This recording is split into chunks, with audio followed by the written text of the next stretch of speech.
In the shadowed history of the Cold War, the battles we remember are usually the ones involving nuclear missiles, tanks, and submarines. We think of the Cuban Missile Crisis or the standoff at Checkpoint Charlie. But by the 1970s, a new front had opened up, one that was invisible but infinitely more dangerous. It was a war not for territory, but for intellectual property. The Soviet Union was rotting from the inside. While the United States was undergoing a digital revolution, birthing Silicon Valley microprocessors and the early Internet, the Soviet economy was stagnating in the industrial age. Their computers were huge, slow, and unreliable. Their guidance systems lagged a decade behind NATO. Their manufacturing plants were inefficient. The Kremlin faced a terrifying realization. They could not invent their way out of this gap. They didn't have the time. They didn't have the money. And the rigid, paranoid nature of their communist system stifled the very innovation they needed to survive. So under the direction of Yuri Andropov, the KGB decided to stop trying to compete and started trying to cheat. They launched one of the most massive, audacious, and successful industrial espionage campaigns in human history. They created a specialized branch within the KGB called Directorate TU. Its mission was scientific and technical intelligence. To execute this mission, they built a global network of spies known as Line X. These were not your typical trenchcoat spies hiding in alleys. These were sophisticated intelligence officers disguised as diplomats, trade delegates, scientists, and exchange students. They were embedded in embassies and consulates across the United States, Western Europe, and Japan. Their orders were simple: steal everything. If the Americans invented a new radar component, steal the blueprints. If Boeing designed a new wing for a transport plane, steal the wind tunnel data. If IBM created a new mainframe architecture, steal the source code. It was a vacuum cleaner of espionage, sucking the brains out of the West and shipping them to Moscow in diplomatic pouches. For years, this strategy worked brilliantly. The Soviet military-industrial complex became a mirror image of the West. Their space shuttle, the Buran, looked suspiciously like the NASA space shuttle. Their computers ran on cloned IBM operating systems. It is estimated that in the late 1970s, the Soviet Union was saving billions of dollars in research and development costs simply by photocopying American hard work. They were subsidizing their tyranny with Western ingenuity. The CIA and the FBI were overwhelmed. They knew leaks were happening. They could see their own technology appearing in Soviet weapons captured in wars around the world. But the Line X network was too vast, too compartmentalized, and too deeply embedded to stop. The West was hemorrhaging its strategic advantage, and there seemed to be no way to apply a tourniquet. But in 1980, the Soviet Union made a fatal mistake. They didn't miscalculate a technology. They miscalculated a man. Vladimir Vetrov was a lieutenant colonel in the KGB, a brilliant engineer assigned to Directorate T. He was one of the elites, a man tasked with evaluating the stolen technology flowing in from the West. But Vetrov was bitter. He was disillusioned. He looked around at the Soviet system and saw only corruption, nepotism, and decay. He saw the incompetence of his superiors who took credit for his work. He saw the nomenklatura, the party elite living in luxury, while the average Russian waited in breadlines. A burning hatred for the system grew inside him. He didn't want money. He didn't want to defect to a condo in Miami. He wanted to destroy the KGB from the inside. He wanted to burn the house down. In the winter of 1981, Vetrov made contact with French intelligence, the DST, in Moscow. Over the course of a year, in a series of secret meetings in parks and cars, Vetrov handed over a treasure trove of intelligence that was unprecedented in the Cold War. It was codenamed the Farewell Dossier. Vetrov didn't just give them a few names. He gave them the keys to the kingdom. He provided the names of over 250 Line X officers stationed around the world. He handed over 4,000 secret documents. But most devastatingly, he provided the shopping list. This was a detailed, top-secret KGB document outlining exactly what technologies the Soviet Union was lacking, what they desperately needed, and exactly where they planned to steal it next. When French President François Mitterrand personally handed the farewell dossier to President Ronald Reagan at the Ottawa summit, in July 1981, the reaction in the White House was one of shock. The Americans realized they were naked. The dossier showed that the Soviets had infiltrated almost every major defense contractor and tech firm in the U.S. The initial reaction from the Pentagon and the CIA was panic. They wanted to swing the hammer. They wanted to arrest every spy on the list, expel every diplomat, and shut down the flow of information immediately. It was the logical, defensive response. But Gus Weiss, a brilliant, eccentric, and cunning policy advisor on the National Security Council, read the dossier and saw something else. He saw an opportunity. Weiss understood the psychology of the thief. He knew that the Soviet Union had become addicted to stolen technology. They trusted American engineering more than their own. They didn't check the stolen goods because they assumed that if it came from America, it was perfect. Weiss went to CIA Director William Casey with a plan that was as diabolical as it was genius. He said, "Why do we want to stop them? Why don't we help them?" Weiss proposed a counterintelligence operation that would become a legend in the shadow world. He argued that if they arrested the spies, the Soviets would just send new ones. But if they left the spies in place, they could control what the Soviets stole. They could feed them tainted technology. They could turn the Line X network into a pipeline for sabotage. The plan was approved by Reagan. It was the beginning of the Trojan Horse strategy. The goal was to poison the Soviet supply chain with flawed chips, broken designs, and malicious software. The primary target for this sabotage was chosen carefully. It had to be something critical, something that would hurt the Soviet economy deeply. The target was the Trans-Siberian pipeline. The Soviet Union was in the process of building a massive natural gas pipeline running from the Urengoy gas field in Siberia all the way to Western Europe. This pipeline was the lifeline of the failing Soviet economy. It would generate billions in hard currency from gas sales.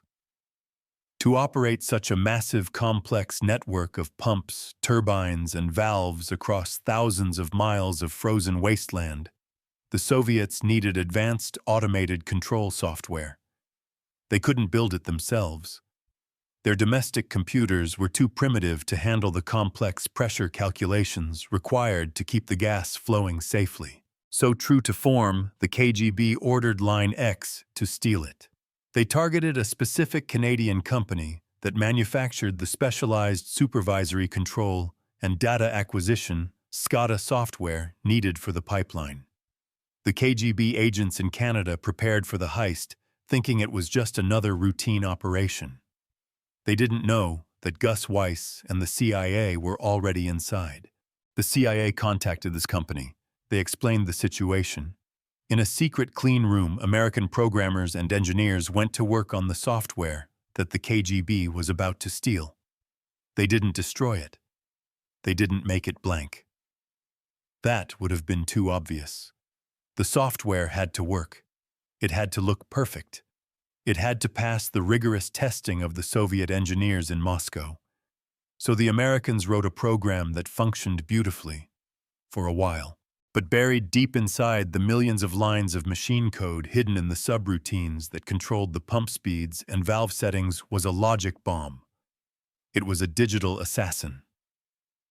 The code was programmed to count the number of operational cycles. It was designed to stay dormant during the testing phase and the initial months of operation. It would wait until the pipeline was fully pressurized, fully operational, and pumping millions of cubic meters of gas. Then, and only then, would it wake up. The instructions in the logic bomb were simple but devastating. When triggered, it would instruct the system to close the valves while simultaneously telling the pumps to go to maximum pressure. Any engineer knows that you cannot compress a liquid or a gas indefinitely against a closed door. The pressure would build up inside the pipes until the steel could no longer hold it. The plan was executed flawlessly. The Line X agent stole the software.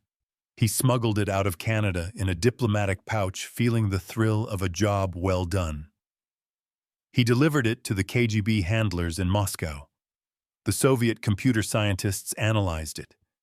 They ran it through simulations. It worked perfectly. The pumps hummed, the valves opened and closed on command. There was no sign of tampering. Triumphant, the Soviet engineers installed the stolen software into the mainframe computers controlling the Siberian pipeline. They turned the system on. The gas began to flow. The pumps roared to life. In the Kremlin, the old men of the Politburo toasted another victory of Soviet intelligence. They believed they had once again outsmarted the capitalists using Western technology to build the foundation of Soviet power. They had no idea that they had just installed a digital detonator into the jugular vein of their own economy.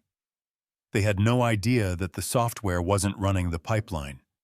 It was counting down. Back in Washington, Gus Weiss, William Casey, and a handful of CIA officers watched and waited. They didn't know exactly when it would happen. They just knew that somewhere in the frozen darkness of Siberia, a computer chip was waiting for the right moment to execute a command that would shake the earth. The trap was set. The thief had taken the bait, and the consequences would be more explosive than anyone, even Gus Weiss, could have imagined. June 1982. The Siberian wilderness. The Urengoy-Pomary-Uzhhorod pipeline was finally operational. To the masters of the Kremlin, this wasn't just a pipe. It was an artery of gold. The Soviet economy was on life support, drained by the war in Afghanistan and the inefficiencies of communism. This pipeline, stretching 400 to 500 kilometers from the Arctic gas fields to the borders of Western Europe, was their last hope. It was projected to generate $30 billion a year in hard currency. It was the project that would save the USSR. And controlling this massive beast, managing the immense pressures, the turbine speeds, and the thousands of valves, was the sophisticated SCADA software they had stolen from the Canadians. Or at least the software they thought they had stolen. Deep inside the silicon brains of the control computers, the Trojan Horse planted by the CIA was awake. For months, the code had laid dormant. It had passed every diagnostic test. It had run the pumps smoothly during the calibration phase. It had lulled the Soviet engineers into a state of total complacency. But the code had a counter.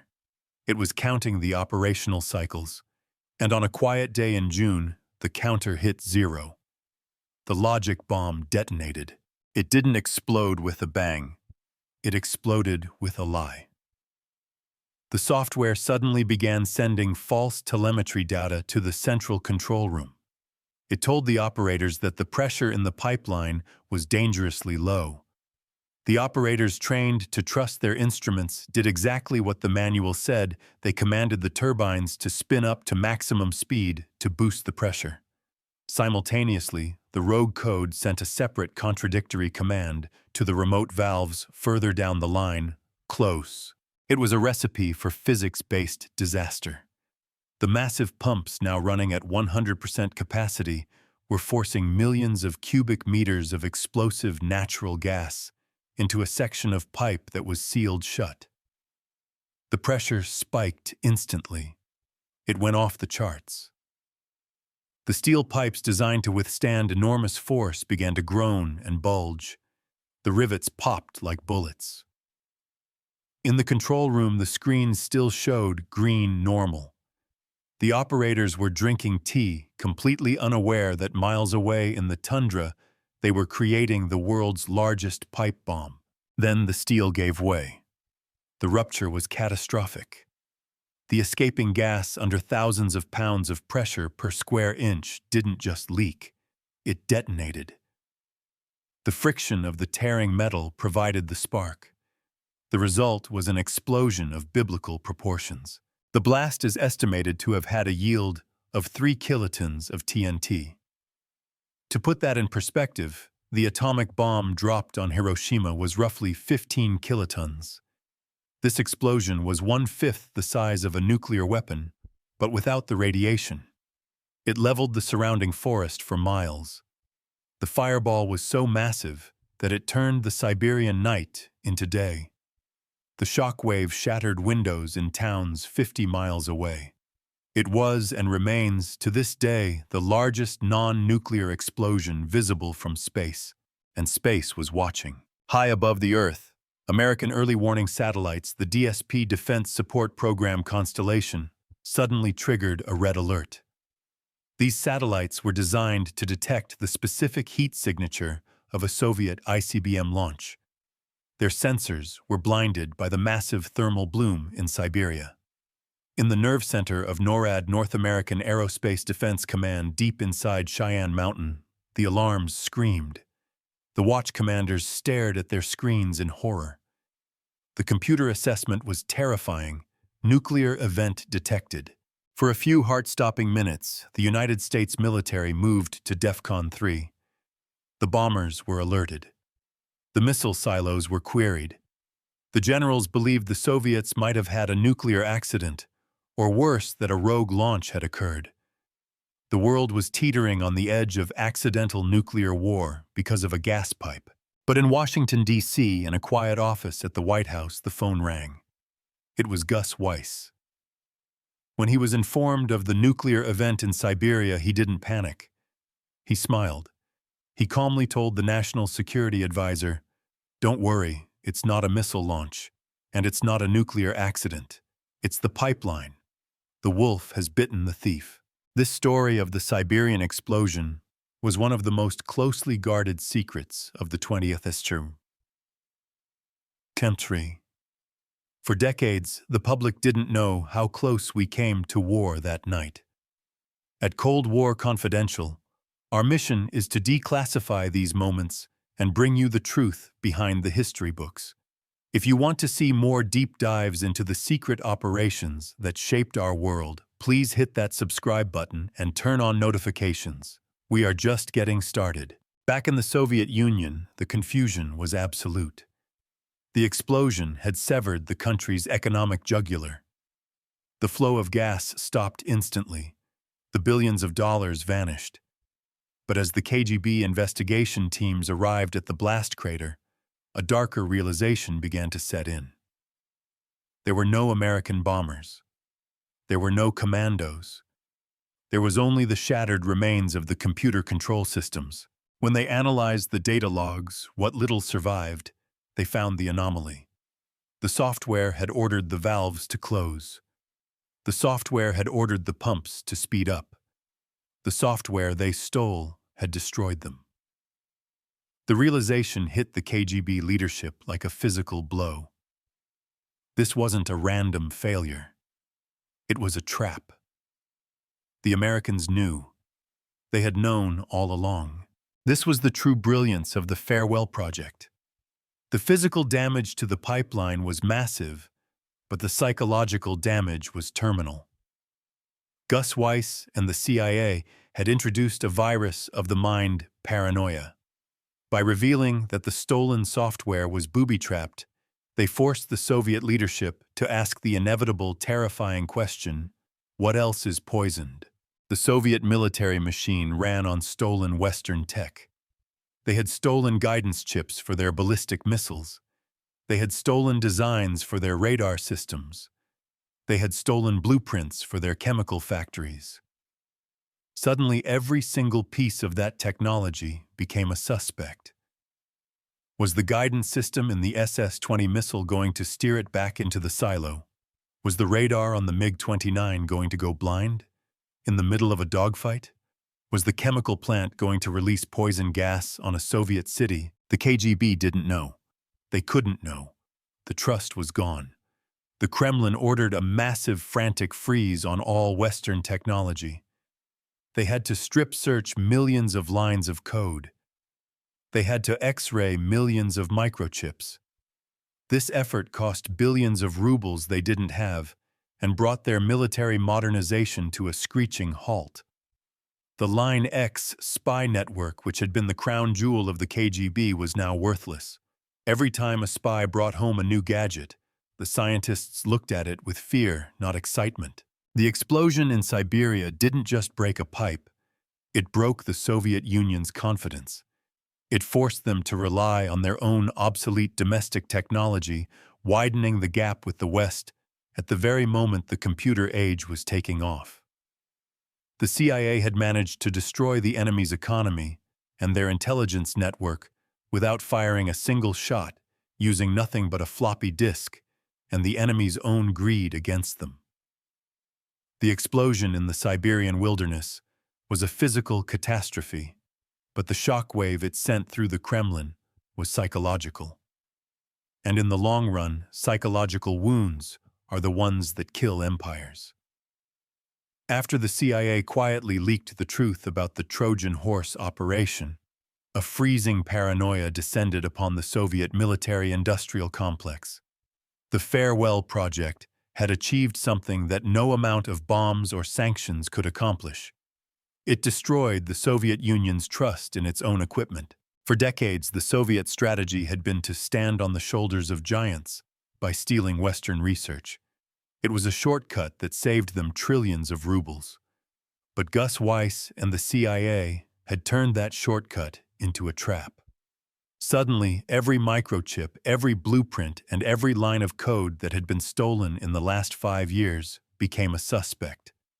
The generals looked at their new weapons with fear, not pride.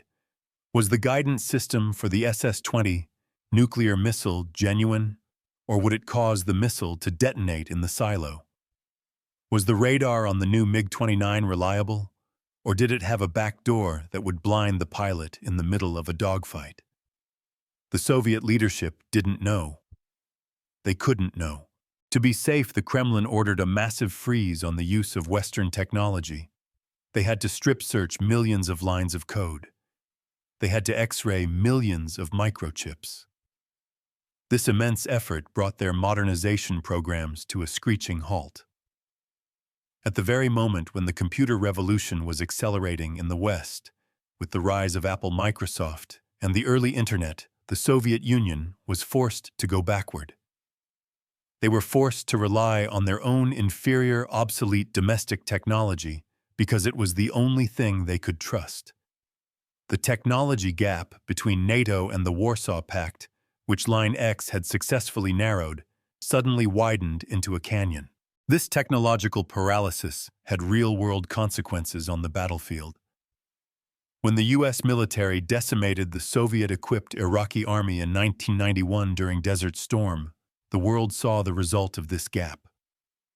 American smart bombs hit their targets with surgical precisions, guided by chips the Soviets couldn't copy.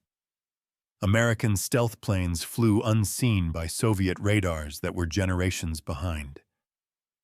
The seeds of that defeat were sown a decade earlier, when Vladimir Vetrov handed over the Farewell dossier and the CIA poisoned the well. But what of the man who started it all?